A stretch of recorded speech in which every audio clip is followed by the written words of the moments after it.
The semi-finalized high-fidelity mockups for my video game reseller app just came in, and so I want to show you guys exactly what they are and why we designed it that way, and then I'm going to tell you guys why none of it may matter, because we're still having significant issues, unfortunately, with the development process. So if you're not familiar, I'm Caleb. I'm building a video game reselling app that originally was supposed to allow people to scan games and see the value on eBay and Amazon and price charting at the same time and calculate fees that you might pay on each platform for you, as well as showing you what we pay and potentially maybe other wholesale partners would pay to get people the best bang for their buck and make game hunting way easier. It would also have a collections feature and a lot creation feature to make it way easier to do bulk deals. But we are experiencing issues, and that's part of what I'm going to get into later. But first, let me show you what our excellent designer Josh has been able to come up with so far. This is the general, not home screen, but like sort of background with nothing on it, which I think looks great. I love the gradient down here. The icons are looking super cool. And then, of course, we've got the text logo up here. Next, I think there are 9 of these. We've got the home screen that is colorless. It's not actually going to be, it's all going to be, I think we're primarily at this point going to go for orange and like black or dark gray. By the way, shout out to this awesome hat from Retro Finds One. Turned out great. The original plan was to go with sort of a scheme of various neon colors and have different screens be primarily different colors, but I'll show you guys a little bit later why we may not go that direction. This home screen will just have a bunch of cool features, hopefully, of games in your collection, games scanned, total collection value, total quick flip revenue if you're selling stuff wholesale, etc. And then down here, the home menu, will be able to see that better on this screen. You can see we've got collection, lots, a scan, barcode scan feature, manual search, and then the quick flips tab. This is the actual like more high fidelity version of the home screen. I really like how this is turning out. Originally, all these tiles were going to be 4 different colors, and it looks way cleaner just having them orange. So I really like that. And I love the grid in the background too. That looks super sick. Moving on to number 4 here. This is the mock-up of the, what is this? The collection screen. So that is if you have this thing highlighted, and this is actually kind of cool because you can see like if it scrolls right now, it's all the same game, but you can see like a little, okay, has this game gone up or down in value? Hopefully we'll be able to see that. You can check this to start removing stuff. You can share your collection, total value, total games, and you can also sort by, like, there will be an option where you can sort by like different console or by value, etc. Condition maybe. Here, this is where things start to get a little bit interesting because you can see we've got collection highlighted. This is what like the higher fidelity version of this looks like. And this is where I started to think, I don't love how the blue goes with the orange. And I think blue is the color that's going to go best out of green and pink and blue. So it may be better just to focus on orange and neutrals with very slight splashes of blue, green, or pink, especially green where profit is involved, I think, appropriately. But really liking how this is turning out so far. I wonder, I can scroll. Oh, that's so cool. This person has a whole lot of copies of Mario Kart Double Dash, it looks like, which value's not doing too great on those, but I think this is just really cool to be able to see like in mobile version what this might look like. One thing that I really didn't think about ahead of time is that for every single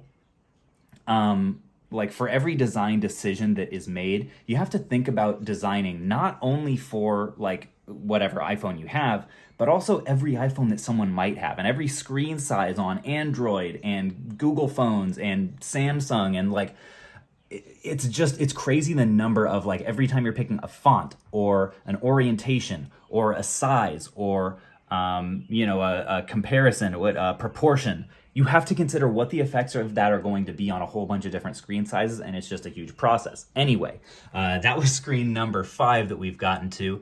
Now we can see, okay, this is just a little snapshot of what it'll look like when, the kind of things that you can sort by.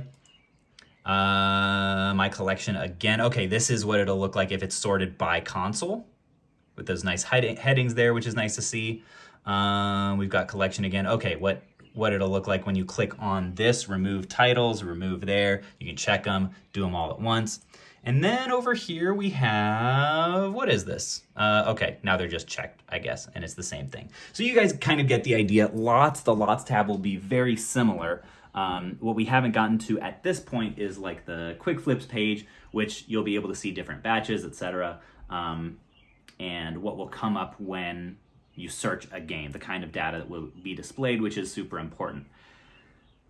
The last update that I gave you guys for this whole process is that we were having a harder time than we expected getting access, getting approval to use Amazon and eBay's pricing data, otherwise known as their API, which is like, you know, the tech lingo for, you know, the condensed data form that the, you know, program can use to pull it in, and I don't know about any of that.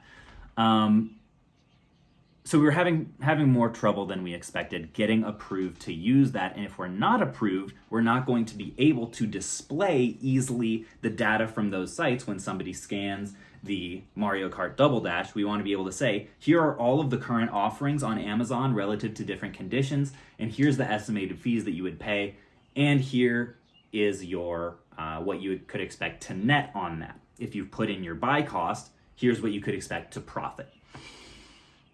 That's the idea, and that you can see all of that at a glimpse, and eBay and price charting at one time.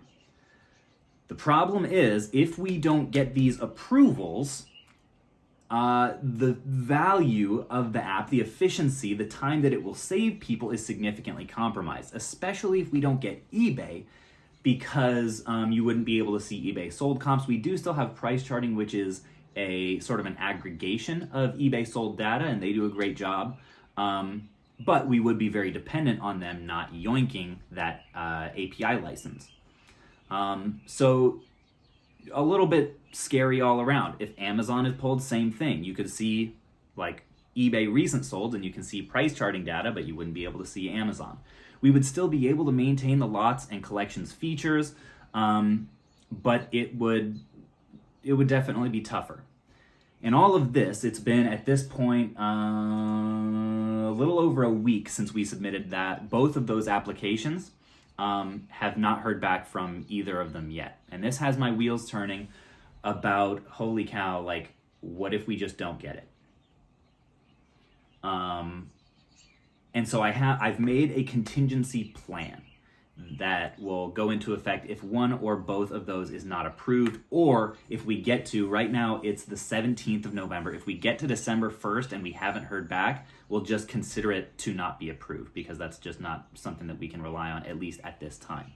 The contingency plan is to basically significantly pare down the features that are available on OneUp to pretty much just the quick flips feature. I hate the idea of that, because one, of all of the time and effort and money that we've sunk into those other features, ultimately it just may need to be the reality. I don't think, so I'll tell you kind of where that has led my brain.